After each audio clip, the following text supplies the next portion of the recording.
Today, we're talking about a fight that sent shockwaves through the boxing world. After Jake Paul's knockout loss to Anthony Joshua, the reaction wasn't just criticism, it was concern. Former fighters are questioning the matchups, the risks, and whether this path is doing real damage to Jake's future. This isn't about hype anymore, it's about safety, credibility, and what happens next. For the full breakdown from Boxing Insiders, subscribe to Boxing XYZ, and let's get into it. And I said, someone's going to end up dead. Someone can die. 10 to 13 boxers die per year. It is not a game. Now, of course, the man wants to make money, and he wants to box people, and he wants to entertain his fans. Breezing past that, like it's no big deal, but I'm looking further into this because that's no easy surgery, and I'm starting to ask the question, is this the beginning of the end of Jake Paul's boxing career? Question becomes, is this the end of the Jake Paul era? Did watching him get beat that badly ruin future fights, or is this exactly what was supposed to happen and there will still be interest if Jake Paul fights a random 45-year-old that never boxed in his life? Reaction across the boxing world was swift and intense after Jake Paul's knockout loss to Anthony Joshua, with some voices even calling for a lifetime ban. Michael Bisping reacted angrily, questioning how Paul continues to find himself in such dangerous matchups. He criticized a recurring pattern of extremes, either facing older retired fighters or stepping in against significantly larger opponents. Bisping stressed that combat sports are not a game and cannot be treated as entertainment alone. He warned that staying on this path risks irreversible damage and argued that, from a professional standpoint, this cycle needs to end now before the consequences become far more severe.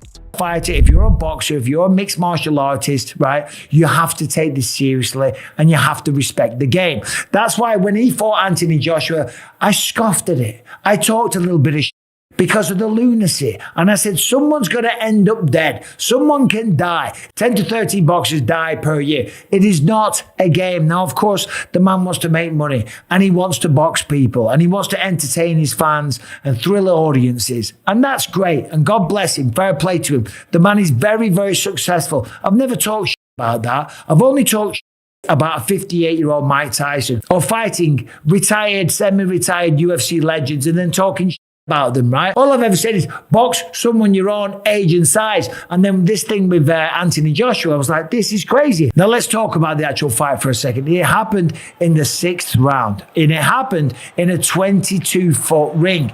A typical ring is 20 foot. This one was 22 foot because he wanted a bigger room to operate, a bigger space, a bigger ring, somewhere to run away and be on his bike and stay away from Anthony Joshua.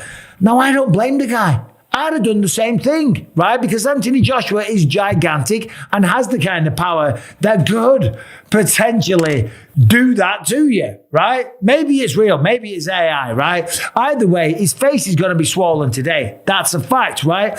The bigger ring gives you more space. Jake Paul did about 5 miles of road work, shot about 25 double leg takedowns because he didn't want to stand there and go toe to toe with him like Francis Ngannou did because he knows what would have happened, okay? And ultimately, it ended up happening anyway in the 6th round. And yeah, okay, he's going to have the street cred of standing there and say, I went 6 rounds with Joshua. He didn't go 6 rounds with Anthony Joshua. He ran around, he avoided the fight, and then ultimately got clipped, okay? They made $92 million each. Fair play. Wade explains that Jake was forced to undergo surgery for severe damage to his mouth, and once an injury reaches the point of surgical repair, it is never truly the same again.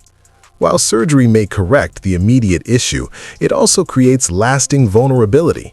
In boxing, that risk is amplified because the face and mouth are primary targets. Wade warns that continuing to fight after such a procedure is far more dangerous than many realize. A single clean shot to the same area, especially during the healing process, could have serious consequences. He notes that screws were inserted into Jake's jaw, meaning the structure has been permanently altered and is more susceptible under extreme impact. According to Wade, this is no longer a question of toughness or courage, but of long-term health and the very real risk of turning a serious injury into a permanent one by returning to the ring too soon. My cardio would have been better. That, if I would have done this, that, it doesn't matter. No ifs in the fight game. The ring is the chamber of truth for a reason, and the reason that Jake lost isn't because he didn't go to altitude. It's not because he wasn't 230 instead of 220. It was because AJ is levels above him as a boxer and as a actual heavyweight, size, frame, reach, strength, all of it. And at the end of the day, he's just better. And that's it. And that's okay. Jake did, I think, as well as you could have asked him to do. But I had him wobbled at one point. You landed some. I had him wobbled, and I was like, fuck, but he kept his hands up better this fight. You landed that right hand. Yeah. And yeah, Jake did not have him wobbled. I know the right hand he's talking about, and I maybe we can even find it. This is the shot that they're referring to that Jake landed on AJ. Might have been that shot, right? That was the shot that Jake said he wobbled AJ with. Now, he hit him with some right hands. Here's one of them. Right hand over the top. He kind of landed it with an open fist because Jake gets very wide when he steps off with a jab to the body. But he brings a lot of power behind that punch, so much so his feet come off the ground, which usually leaves him in a bad spot defensively. But if you land it, it doesn't really matter. He lands this right hand. It's a big right hand. But AJ is not wobbled from that shot. Chris Algieri and Paulie Malignaggi offer a blunt breakdown of Jake Paul's performance from a former boxer's perspective. They argue that Jake lacks the fundamental boxing skills needed to move effectively around the ring.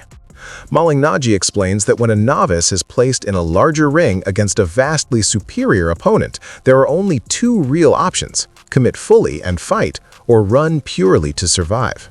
Jake, he says, ended up stuck in between, unable to fully engage because of his limited experience. Algieri adds that if Jake had truly committed, he may have been knocked down early, but he would have earned respect from both fans and the boxing community. Instead, by avoiding meaningful exchanges, he damaged his credibility, leaving only his most loyal supporters to defend him. According to Algieri and Malignaggi, without full commitment in the ring, Jake cannot gain legitimacy as a fighter, and his performances will continue to fall short of earning respect from professional boxers. Obviously, it's not even an insult to him. It's just lack of experience. But when you're that much of a novice, you either know how to run for your life or fight all out. You don't have that in between yet. You haven't developed enough of that in between boxing acumen to really pull that off. And so what ends up happening? You're either going to fight your ass off and you'll last a minute. Chris, you're being generous. Round two, he would have got knocked down round one if he would have fought. But at least he would have fought. He would have got the respect of the people and more importantly, the boxing community instead of these clowns that follow him and are still defending him. Now what happens is you didn't get any respect as a fighter. You didn't get any respect as a fighter because you didn't try to fight at all. If he would have, I was watching that through 2-3 rounds. I'm thinking to myself, this guy would do this for 8 rounds if he can. If he can do this for 8 rounds, absolutely not fight at all, absolutely not engage a single time in 8 rounds, he will actually do this. And he'll do it shamelessly. And that's the problem. That's the problem. The shamelessness of his approach to the fight. You're gonna be a fighter, then don't make an ass out of the whole sport, out of the whole business, and out of yourself first and foremost. Because in the end, what happens? You got his jaw broke anyway. So what ends up happening? What's the worst that's going to happen? You're going to get hurt? You're going to get knocked out? You got hurt and you got knocked out anyway. But you just prolonged the inevitable, and you got no respect out of it now. Because nobody's respecting that kind of performance. Nobody's respecting a performance where you were totally content to steal money from everyone by running for your life for 8 rounds. And if you could have not engaged a single time in 8 rounds, that's what he was trying to do. He was trying to pull that off shamelessly. So, Champ, the reason I was saying could go into the second round is because we're overshadowed by how bad Jake Paul looked, that Joshua didn't look good either. He didn't throw a lot of punches early on. He completely avoided the jab for the first 4 rounds. He was just out there. How are you going to throw punches? You can't get in range. You got to get in range to throw punches. Well, he found it. Once he stopped trying to knock Jake's head off with every single punch, the fight was essentially over.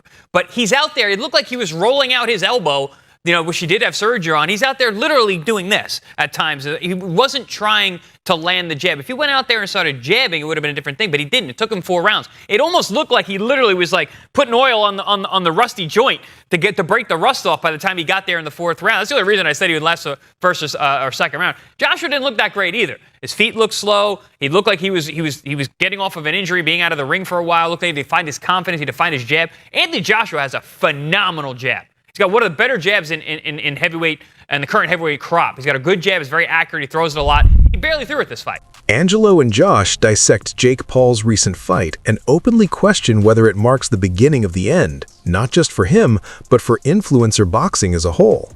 They argue that Jake's matchups have grown less compelling for fans because they continue to feel like mismatches rather than true competition. This latest bout, they say, crossed a dangerous line, posing a level of risk Jake had never faced before. What was meant to be entertainment instead became a genuine threat to his safety. Angelo and Josh contend that the fight exposed the limitations of the influencer boxing model, warning that when opponents are larger, stronger, and far more experienced, spectacle quickly turns into a serious safety issue. Continuing down this road, they suggest could damage both Jake's career and the long-term credibility of influencer boxing itself.